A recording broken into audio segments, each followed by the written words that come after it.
doyen.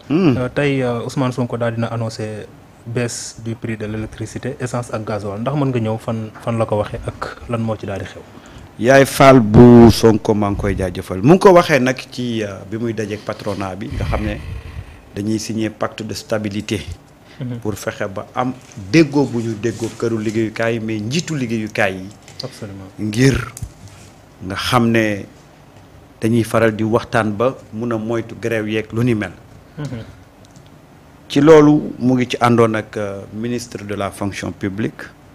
di Olivier Boucal. mais également àndu ci ki nga xam ne moom mooy Dianté yor lépp lu jëm ci wàllu dialogue bi dialogue social.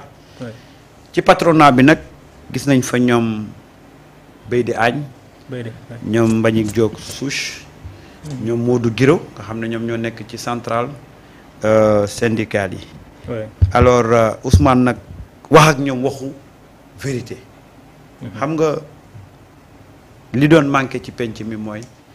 booy waxtaan ak njiiti këru liggéeyukaay yi ak centrale syndicale yi toujours dañ doon ragal a wax dëgg. Ousmane da leen fa wax dëgg bu wér dégg nga. nee na leen xam ngeen situation bi ngeen fekk dëkk bi. bu ñu mënoon kon tey du ngeen toog di laaj ñuy tàngablu.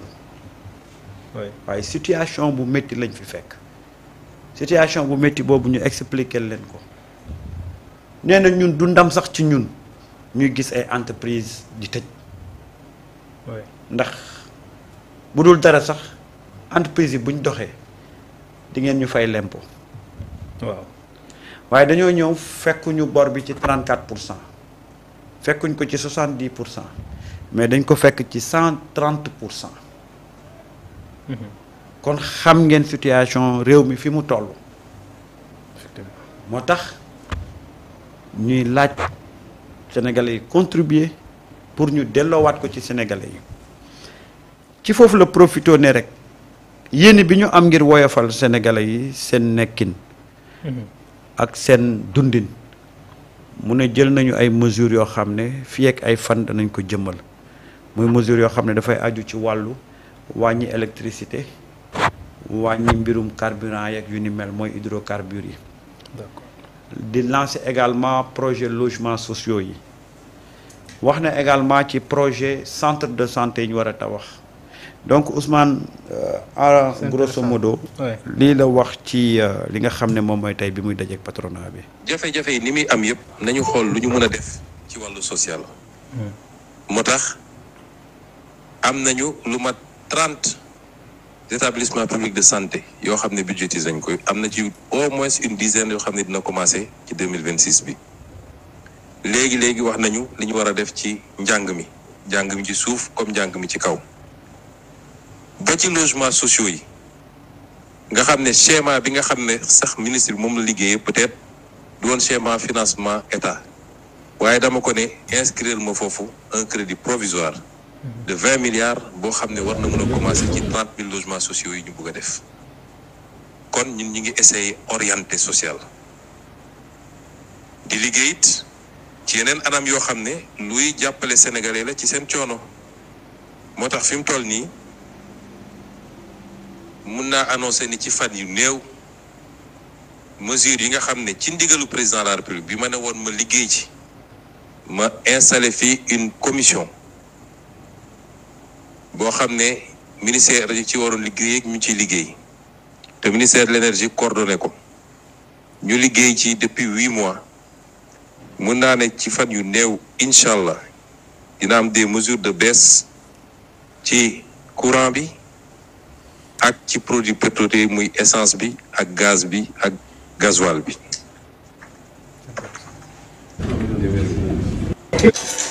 kon li ma bëgg a wax foofu rek mooy ñun duñu xaar sax ba ñu laaj ñu parce que ku xam lu la fal doo xaar ñu laaj la. kon mu ngoog. tey loolu la wax. c'est intéressant muy rencontre bu mu doon def ak centrale syndicale yi mais également patronat bi. mu annoncé ci ne fii ak fan yu néew dinañu baisser li nga xam ne moom mooy prix électricité bi. baisser également essence bi gaz bi ak gasoil bi mais en même temps dinañu démarrer construction 30 logements sociaux. wax na également ci wàllu njàng mi également ñu ngi ciy def ay efforts yu bari. et également ci wàllu santé tabax ay këru pajukaay yoo xam ne. dana mën a yombalal askan wi ci li nga xam ne moom mooy wàllu paj. Ousmane nag tey ñëw na. ndax xam nga fan yi moom dafa xawoon tawat. waaye tey ñëw na ak réeju neex ji. ah Fatou génneel ma vidéo bi Ousmane bi muy dugg si. nga xam ne noppaleku na. comme nit ñi dañ doon laaj fu wér-gu-yaramam toll. tey nag ñëw na ak forme présider li nga xam ne moom mooy réunion boobu. mais également tegaale ci ay annonces yu am solo. c'est un endurant c'est un dur à cuire comme ni ma koy amee habitude di wax. macha allah Fatou bu fekkee ne vidéo bi disponible na. nga woon ñu tuuti tey Ousmane bi muy dugg si foofa mu ngi nii gis nga ko. voilà saafonte gars yi. kon ñi doon laajte état de santé Ousmane. gis ngeen ko. kon. macha allah waaw mu ngi noonu. am na solo am na solo kon tey loolu la def. et ça a été un dialogue très franc entre moom patronat bi ak centrale syndicale yi. et je pense que ils ont vraiment accordé nañ seen violon waxtaan nañu parce que réew mi. problème buñ ko waxtaanee rek trouver solution. li nga doon gis yëpp muy am problème mooy état bi doonutoon wax dëgg centrale syndicale yi ak patronat bi. patronat bi di laaj loo xam ne état bi mënu ko. te état bi amul woon fu lay taxaw ne leen lii mënuma ko moo indi ay promesses moo indi ay engagements non respectés waaye tey boo gisee seen discussion da ngay xam ne ça a été une discussion très franche. état bi wax fi mu toll seen centrale syndicale yi ak patronat bi wax ñoom li ñu bëgg. ñu waxtaan ci nag. loolu mooy indi pacte social bi. et que vraiment ça a été des échanges yu am solo. ci li nga xam ne rek moom mooy li di ndaje mi ñu wax ci it également le problème de bor bi nga xam ne état bi da ko war a fay entreprise yi. dette cachée. non pas dette cachée intérieure. waaw. d'accord la dette intérieure. nga xam ne nee nañ ci xayma. toll nañ ci presque 500 milliards. mais Ousmane daf ne dafa demandé woon à ce que ñu def ci audit parce que am na bor yoo xam ne leer na am bor yoo xam ne leerut. te nee na jàpp na ne léegi mu génn rapport d'audit bi IGF la ko joxoon ñu war ko def. su génnee nag ñu xool après nag maintenant xool ci yan anam lañ koy mënee régler. Absolument. Voilà donc li Ousmane doon wax quoi. Et c'est important cette sortie là. En attendant ñu ñëwaat ci yeneen ponk. macha allah très beau résumé doyen Samba Ndiaye. Merci beaucoup le grand journaliste. honorable donc dégg nga li doyen Samba résumé ci daje bi nga xam ne Ousmane Sonko amal na ko tey ci installation du comité de pilotage du pacte national mu jël fa ay ndogal yu am solo ban jàngat nga ci am ci mesures yi nga xam ne jël na ko. Féliciter Samba, je crois que Samba a fait le tour de l'actualité sinon dolli ci nii. pacte de stabilité suñu ko bëggee firil askan bi. da daan am waxtaan yuy am diggante gouvernement bi ak acteurs sociaux yi. mais toujours da ciy am ay naxante ba tax na ëllëg dafay jur ay grève yu kenn xamul. gouvernement bi mu ñëwee mu waxtaan ak ñoom ñu signé benn pacte de stabilité soo ko déggee ci tubaab mooy ñu signé loo xam ni daan ko def ba dal am fii ak juróomi at. tey nag mu am benn comité. boo xam ne mooy comité de pilotage. mooy topp loolu. d'accord moom Ousmane Sonko mu nekk président bi moo koy jiite pour wane rek volonté li mu fi wax tey. boo seetee dafa mel déclaration de politique générale la mu wax dafa wax tout sur la situation du pays. wax la volonté du gouvernement à vouloir régler beaucoup de problèmes. dëgg woo kii nu mu wax bàcc. respect bi gouvernement bi am ci secteur privé bi. tout à fait rappelé na ko. bi mu waxee loolu ba pare mu wàññeeku dialogue askan bi parce que askan bay déglu askan bay xool askan bi lañ waxal. mu wax ak ñoom ci lu ay logements sociaux éventuels yu war a am. 30 wax 30 établissements de santé yu ñu war a teg. ñu applaudir wax ci éducation njàng mu kawe ak njàng mu ndaw mi.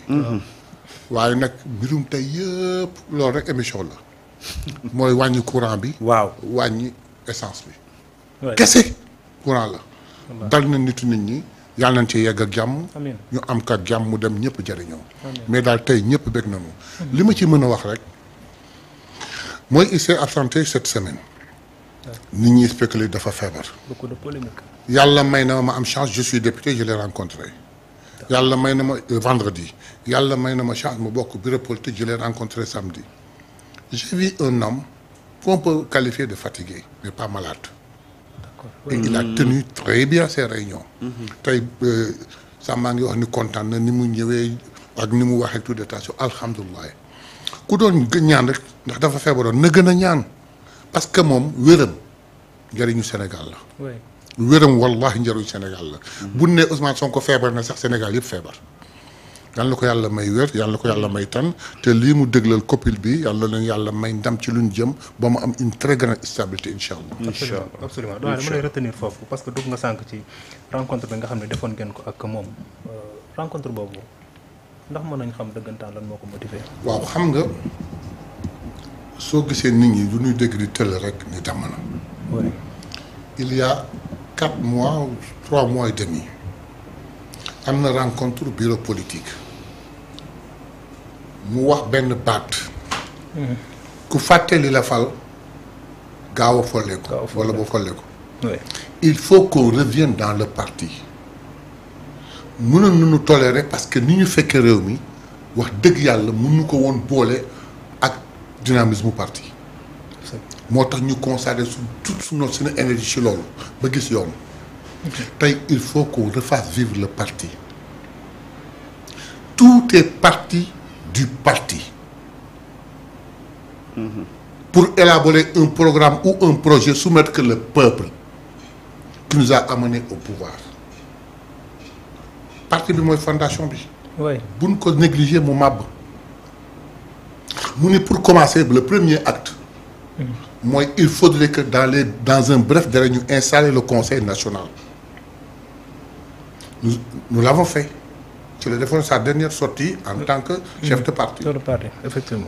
diggante bi ñu waxtaan mu waxoon ni il faut un grand rassemblement pour relancer le parti. Il avait la date en lui. Après avoir réfléchi. Mais il faut nga waxtaan ak instance parti bi. Instance parti bi en dehors des ministres qui sont de notre parti. Il y a le bureau politique. Il y a les députés du parti. Il y a les coordinateurs départementaux. nga woo wax ñu nag je vais faire une sortie pour annoncer la grande manifestation ñu waxtaan ci entre-temps ñu waxtaan ci situation dëkk bi. D'accord. en temps ñu waxtaan ci jëmuwaayu Pastef naka la ñuy war a doxee naka la ñuy war a defee kenn ku ne jàpp ko donc loolu la. mais wax nañ fa ay jooy.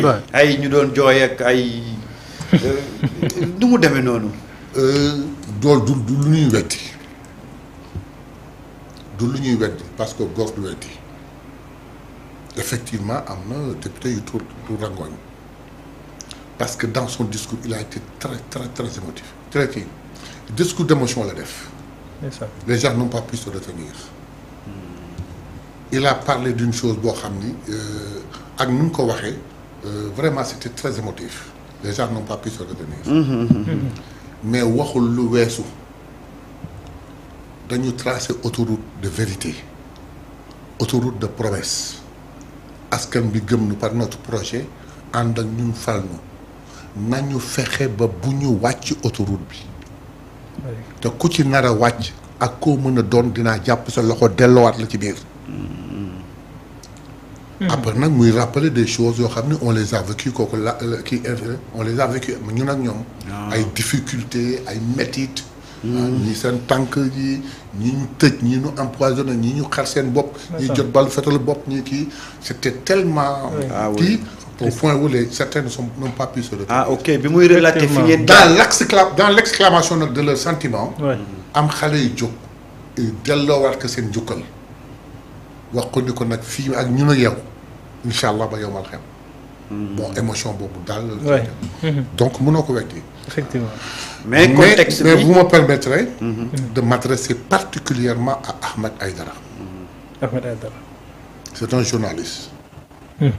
qui a le droit d'aller chercher une information. Il l'a obtenu de qui? Certainement d'un député. Mais man dama defe ni journaliste bu sa source waxee jox la benn récit da ngay jël les grandes lignes. Absolument. Mais mënoo toog di def reportage comme si on t'avait invité à faire un reportage.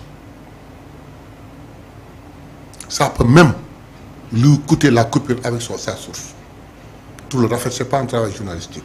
Ouais. suma rakk la suma xarit la mais j'ai pas aimé sa sortie mënoon na génne ay grandes lignes rek parce que Ousmane Sonko la mu oo duñ ko wax bu fekk nga dafa bëgg mu fecc ci mbedd bi comme ni mu ko defee kon duñu woo duñ ko wax dafay wax ci mbedd mi ñëpp dégg lam ci mën a wax ñëpp dégg pour le 8 génn na wax ko dans une audio mais ñi mu woo ñëpp waxtaan ak ñoom il a reçu ba recevoir les victimes ñëpp ñi bokk Pastef ñëpp recevoir na leen.